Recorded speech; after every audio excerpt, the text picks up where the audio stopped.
guys, it's Reagan and today I'm here to film my October wrap-up, which actually in the month of October I'm pretty pleased with my reading. I read a total of 6 books, well rather 5 books and 1 comic book bind-up, but I had a really crazy October with midterms. One week I wasn't able to read at all, so I'm actually very pleased. And also, I liked a lot of the books I read this month, so let's get started. So the very first book I read in the month of October was The Foreshadowing by Marcus Sedgwick.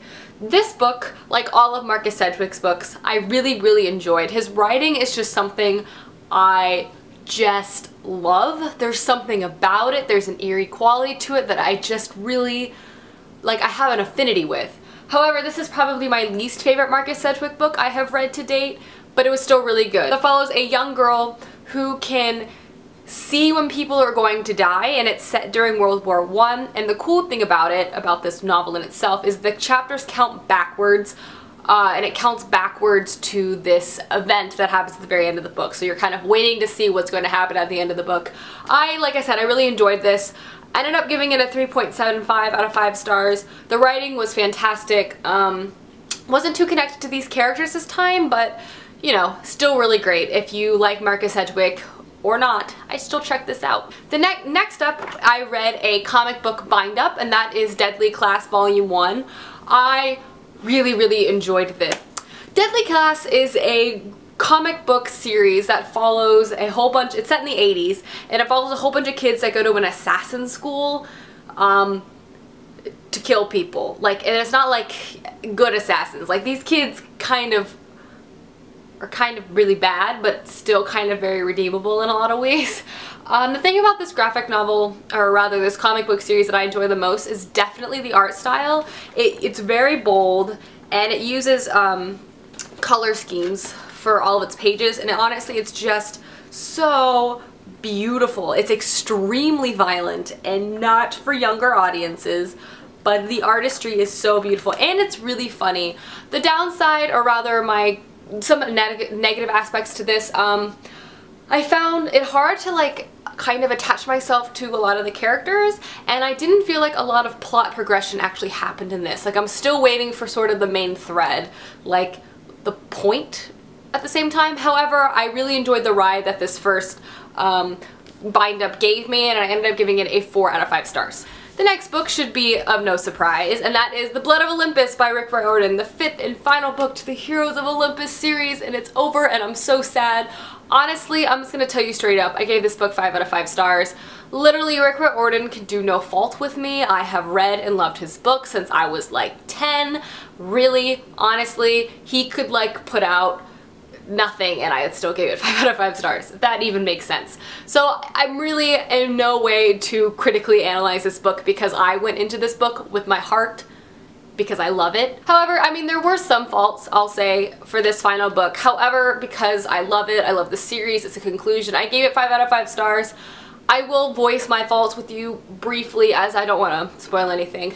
I thought there needed to be more Percy in the final book of the Heroes of Olympus series. I mean, come on. And I found the climax to be really quick. But other than that, I mean, I loved it. I love it. I love it all. I love it forever. So still gave it 5 out of 5 stars because it is, I don't know, it's like my childhood. I can't demerit my childhood. The next book I read took me a pretty long time to read. It's because I started it right before my life came apart at the seams with midterm. It's long, but it was amazing, and it is Night Film by Marsha Pessel. This is probably one of the most immersive reading experiences I have ever had. To put it simply, Marsha Pessel can craft some characters that I literally feel like were real, and I honestly, I just can't. Okay, I'm gonna tell you what this book is about. So this book follows the, it opens with the death of a very well-known horror director's daughter, and there's this sort of mystery surrounding it. It looks like she committed suicide, but some people are unsure. And our main character, the perspective that we follow, is kind of a denounced reporter who picks up this story and investigates her death. I will say, I thought this book was just going to be a basic murder mystery when I read it.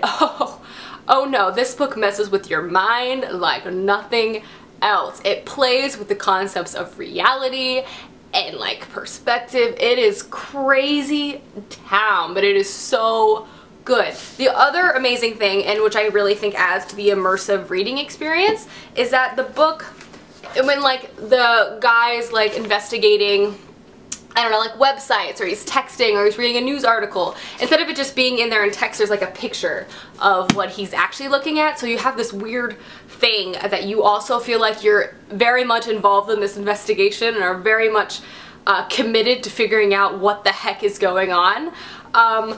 I don't want to say much because it's a mystery, but it's so good. Like, honestly, Marcia Pessel has just like climbed the ranks of favorite authors because she really messed with my brain on this one, and it was great. It was really, really fantastic, and I ended up giving this a 5 out of 5 stars, obviously, because holy moly.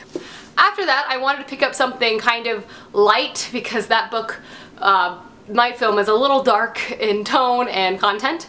So I decided to pick up a book I have been meaning to read for a long time, which is The Strange and Beautiful Sorrows of Ava Lavender by Leslie Walton.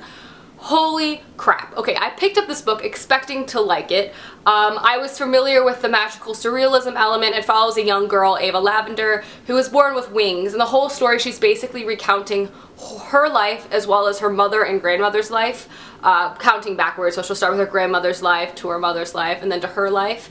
But I have to say, this book was like so much more than I was expecting it to be. I literally felt like it kind of burrowed itself inside of me. Like, I loved this book so much. Holy crap.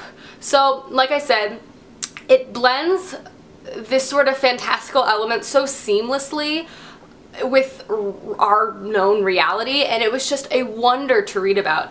To give it a comparison, I think, if you've seen the movie Big Fish, it has a very similar tone and use of magical surrealism. Obviously the storyline and plot lines are very, very different, but holy crap, I loved this book so much. Like, it is character driven, but with it was so unique. Like, I can't even articulate it because that was just how wonderful it was. It was so beautiful. I loved it so much. Thank you, Leslie Walton, for doing things that you did, because you did something that did something to me. Obviously, I gave this book 5 out of 5 stars. Literally can't even talk about it anymore. It's so good. The last book I picked up this month was Forgive Me, Leonard Peacock, a novel by Matthew Quick. I literally always combine this title with Please Ignore Me, Verideets. Every time. I literally cannot.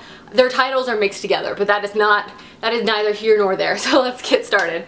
This book, if you read the synopsis, basically says it follows a kid named Leonard Peacock, and he wakes up on his birthday and he has plans to kill his former best friend and himself with his grandfather's former Nazi gun. So that's a very intense, like, synopsis. It is a very intense book. Leonard is, like, literally going throughout his day saying goodbye to everyone because he has plans to kill himself. Yes, this book packs a big punch with a very, like, in a small package. It's a very short book, and I really, really enjoyed it. I ended up giving it 4 stars. I found it to be very moving, scary at times. Really, I think it painted a really great, it dealt with some really great social issues, I think, very well, which I'm not surprised because Matthew Quick, I feel like, does that a lot in his books. It also was really funny, which I also appreciate in things like this, because even in the darkest of times, people try to cope with things with humor, and I felt like that was done really nicely. I will say the one fault I had with this, and this is the reason why I gave it 4 instead of 5 stars, I felt like the ending and everything was wrapped up very quickly, and in fact I felt like I didn't have enough resolution, and that's saying something for me because usually I don't mind, like, open endings, but I honestly felt like there was something missing at the end of this. That being said, though, I really enjoyed this, so if you're into realistic contemporary fiction, I highly recommend you checking this book out. Alrighty guys, that is my October wrap-up. I am pretty darn pleased with my reading for this month, and I will see you guys soon with my November TBR. Bye!